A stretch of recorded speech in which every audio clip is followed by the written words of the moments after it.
что больше нет сил, про то, что я почти запил, но не забыл тебя. Про то, что телефон звонил, хотел, чтобы я встал, оделся и пошел, а точнее побежал. Но только я его послал, сказал, что болен и устал, и эту ночь не спал. Я жду ответа. Больше надежд нету. Скоро кончится лето.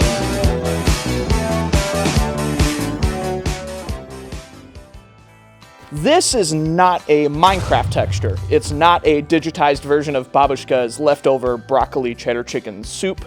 It's an homage to one of Russia's most iconic and prolific camo suits, known as KLmk. Russia has had a long history of producing some of the world's strangest camos. I'm pretty sure you'd fall asleep by the time I got done reading the country's long and detailed Camopedia page. Their library is absolutely enormous. So, when the USSR set out to produce Камуфлированный летний маскировочный комбинезон. Their primary goal was to hide from the latest and greatest emerging military technology headed into the 1970s, man-portable night vision devices. Ever since this black magic technology emerged, avoiding glowing in the dark has been a long-standing military practice. So how do you do it? One Soviet bloc country used an underprinting technique, like on this rain pattern jacket. Meanwhile, the US's famous Desert Night pattern sought out to confuse early generation night vision devices with an illusory pattern. The Russians opted just for a camo pattern that wouldn't be washed away when viewed through the infrared spectrum of a night vision device. Pretty cool. The KLmk suit's design consists of toothed spots that are allegedly supposed to look like leaves on a green background. The camo has been referred to as palma, paint splotch, and Berezka, meaning birch, which is the most commonly referred to name. Like all great Soviet inventions, the Soyuz rocket, the Kalashnikov, the Lada Niva, they quite literally have not stopped using it since the late 60s to early 70s.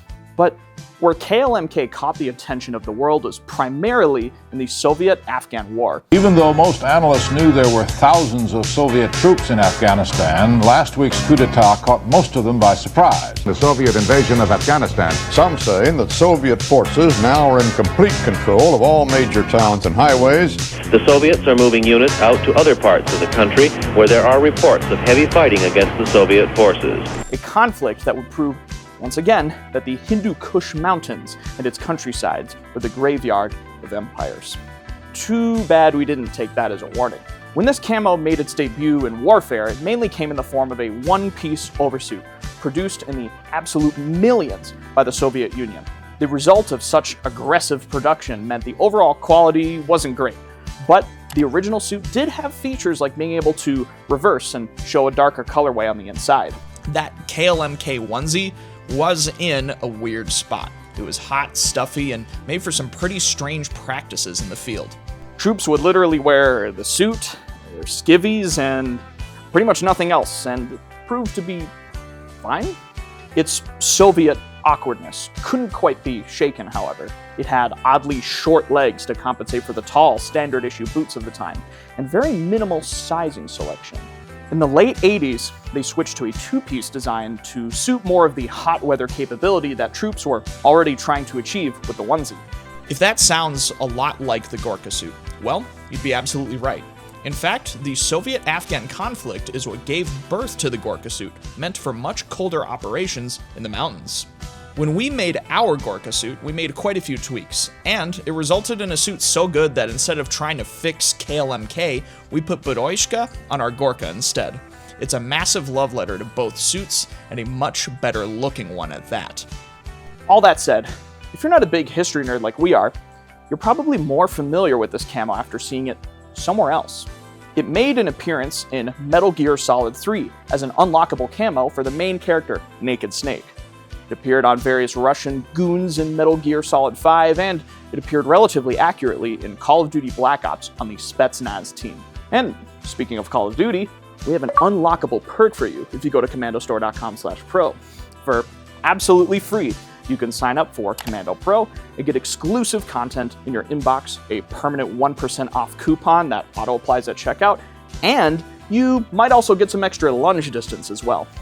Some of the best edutainment we make can be found in those emails and the other half here on our YouTube, so be sure to subscribe and leave a comment too. But back to Berezka.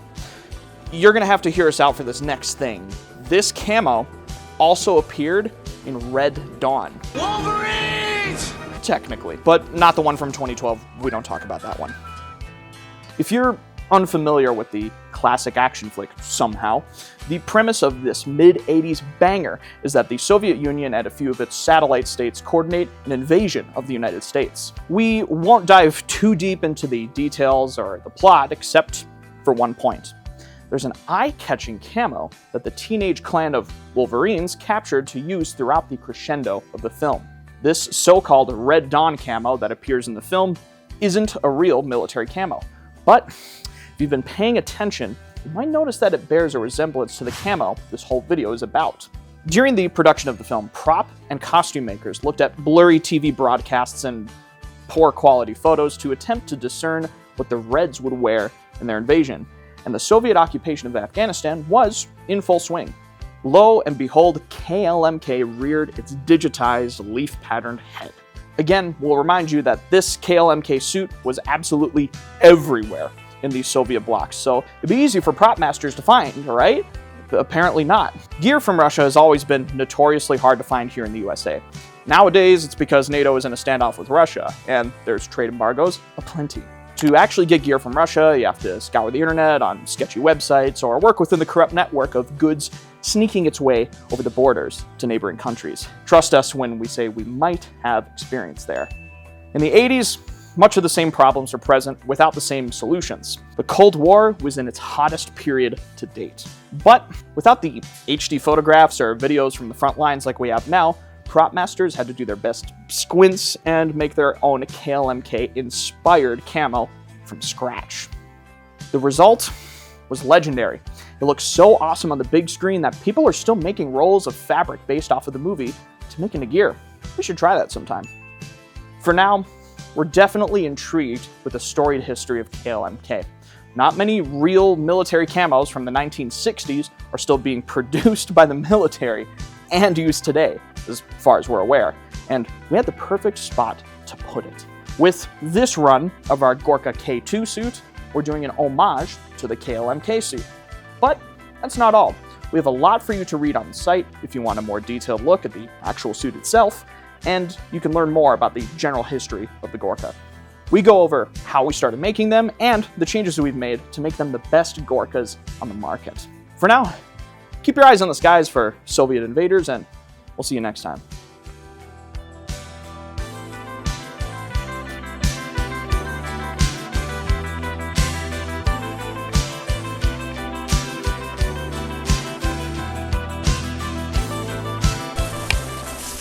$20 on a eat it. What? $20 on a eat it. Here, watch this. No. Oh, he's eating it. Wow.